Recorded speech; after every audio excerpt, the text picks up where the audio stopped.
Hello दोस्तों, फिल्मी दुनिया 2.0 पे आपका स्वागत है और मैं आपका दोस्त मोंटी। जी हाँ दोस्तों, आज मैं फिर से आपको एक जादुई हॉगवर्ट्स के सफर पे ले जाने के लिए तैयार हूँ। दोस्तों, हैरी पॉटर की मैजिकल जर्नी का अगला चैप्टर शुरू होता है। यह कहानी है Harry Potter and the chamber of secrets की, एक रहस्यमयी जगह जहाँ छिपा है सदियों पुराना राज और हॉगवर्ट्स पर मंडरा रहा डर का साया। हैरी अपनी गर्मियों की छुट्टियां डर्जलीज के घर बिता रहा होता, तभी एक अजीब सा creature Dobby the house elf से मिलने आता है। डोबी उसे चेतावनी देता है कि इस साल हॉगवर्ट्स मत जाना, वहाँ बहुत खतरा है। लेकिन हैरी अपने दोस्तों और हॉगवर्ट्स के बिना नहीं रह सकता। डोबी उसकी जिंदगी मुश्किल बनाने लगता है ताकि हैरी वापस स्कूल ना जा पाए। हैरी को डर्जलीज ने कैद कर लिया। तभी रोहन और उसका जुड़वा भाई फ्रेड और जॉर्ज उड़ती हुई जादुई कार से हैरी को रेस्क्यू करते हैं और ले जाते हैं द ब्रो यानी वीजली परिवार के प्यारे घर में। जब हॉगवर्ट्स जाने का समय आता है, हैरी और रोन प्लेटफॉर्म 8:45 से नहीं जा पाते क्योंकि रास्ता बंद हो जाता है। मजबूरी में वह हॉगवर्ट्स जाने के लिए जादुई कार का इस्तेमाल करते हैं, लेकिन उड़ती कार हॉगवर्ट्स के पेड़ बम्पिंग फ्लो से टकरा जाती है और दोनों पर खूब मुसीबत आती है। स्कूल में अजीब घटनाएं होने लगती है। स्टूडेंट पत्थर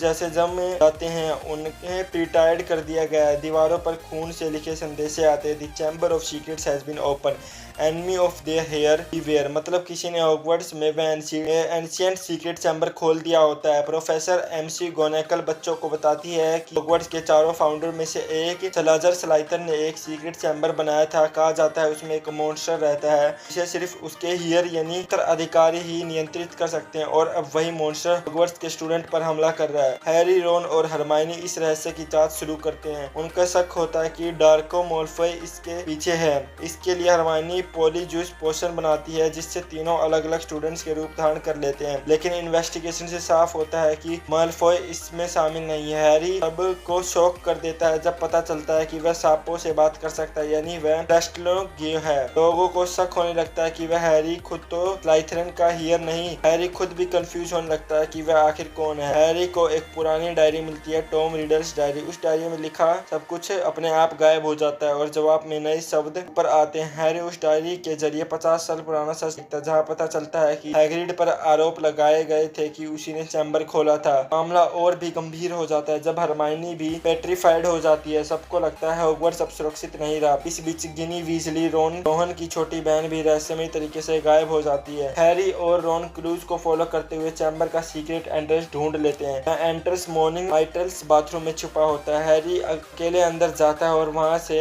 असली मॉन्स्टर मिलता है, एक विशाल बेसिलिस्क, और उसके साथ खड़ा होता है टॉम रिडल। असल में टॉम रिडल ही है लॉर्ड वोल्डेमॉर्ट का यंगर वर्जन, जो गिनी की लाइफ फोर्स चुराकर वापस आने की कोशिश कर रहा था। हैरी को डंबलडोर का मददगार फोनिक्स वैक्यूस मिलता है जो उसे शॉर्टिंग हैट लाकर देता है। उसमें से निकलती है गोड्रिक्स ग्राइफोल्डन्स की स्वॉर्ड। हैरी उसी तलवार से बेसिलिस्क को मार देता है और बेसिलिस्क के दांत से डायरी को नष्ट कर देता है, जिससे टॉम रिडल हमेशा के लिए मिट जाता है और गिनी बच जाती है। हॉगवर्ट्स में सब फिर से नॉर्मल हो जाता है। हैग्रिड भी निर्दोष साबित होता है और वापस लौट आता है। सब सेलिब्रेट करते हैं क्योंकि हैरी ने एक बार फिर से हॉगवर्ट्स को बचा लिया होता है, लेकिन कहानी यहीं खत्म नहीं होती क्योंकि वोल्डेमॉर्ट की वापसी अभी बाकी है। दोस्तों, यही थी हैरी पॉटर सीरीज का दूसरा chapter, the chamber of secrets. आपको ये कहानी कैसी लगी कमेंट में बताइए, और अगली वीडियो हम लेकर आएंगे Harry Potter and the prisoner of Azkaban की पूरी कहानी। तब तक के लिए जुड़े रहें फिल्मी दुनिया 2.0 से।